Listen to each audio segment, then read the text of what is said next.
ಖಾಸಗಿ ಶಾಲಾ ಬಸ್ ಮತ್ತು ಟ್ರಕ್ ಮಧ್ಯೆ ಅಪಘಾತ, ವಿದ್ಯಾರ್ಥಿಗೆ ಗಂಭೀರ ಗಾಯ.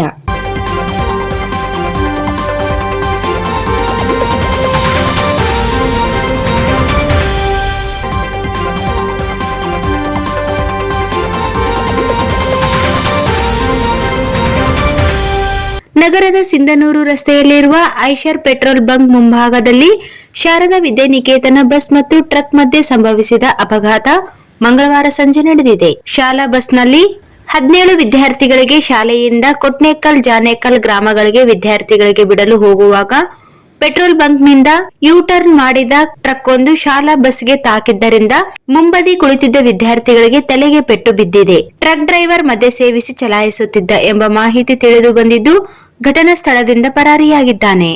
ಆದರೆ ಅದೃಷ್ಟವಶಾತ್ ಘಟನೆಯಲ್ಲಿ ಪ್ರಾಣಹಾನಿ ಸಂಭವಿಸಿಲ್ಲ. ಸನ್ನಿಧಿ ಎಂಬ ಕೊಟ್ನೇಕಲ್ ವಿದ್ಯಾರ್ಥಿಗೆ ತಲೆಗೆ ಮತ್ತು ಕಾಲಿಗೆ ಪೆಟ್ಟು ಬಿದ್ದಿದೆ. ಗಾಯಾಳುಗಳನ್ನು ಲಕ್ಷ್ಮೀ ಖಾಸಗಿ ಆಸ್ಪತ್ರೆಗೆ ದಾಖಲು ಮಾಡಿದ್ದು ಚಿಕಿತ್ಸೆ ನಡೆಯುತ್ತಿದೆ. ಘಟನಾ ಸ್ಥಳಕ್ಕೆ 112 ಪೊಲೀಸರು ಭೇಟಿ ಕೊಟ್ಟಿದ್ದಾರೆ. ಇನ್ನು ಸುದ್ದಿ ತಿಳಿದ ತಕ್ಷಣ ಆಸ್ಪತ್ರೆಗೆ ಮಾನ್ವಿ ತಹಸೀಲ್ದಾರ್ ಭೀಮರಾಯ, ರಾಮಸಮುದ್ರ ತಾಲೂಕು ವೈದ್ಯಾಧಿಕಾರಿ ಶರಣಬಸವರಾಜ್ ಪೊಲೀಸ್ ಭೇಟಿ ನೀಡಿ ಮಾಹಿತಿ ಪಡೆದು ಪರಿಶೀಲನೆ ನಡೆಸುತ್ತಿದ್ದಾರೆ. ಈ ಹಿಂದೆ ಸಹ ಮಾನ್ವಿ ತಾಲೂಕಿನಲ್ಲಿ ಶಾಲಾ ವಾಹನ ಡಿಕ್ಕಿಯಾಗಿ ಸಾವು ನೋವು ಸಂಭವಿಸಿರುವುದು ಇಲ್ಲಿ ಸ್ಮರಿಸಬಹುದು.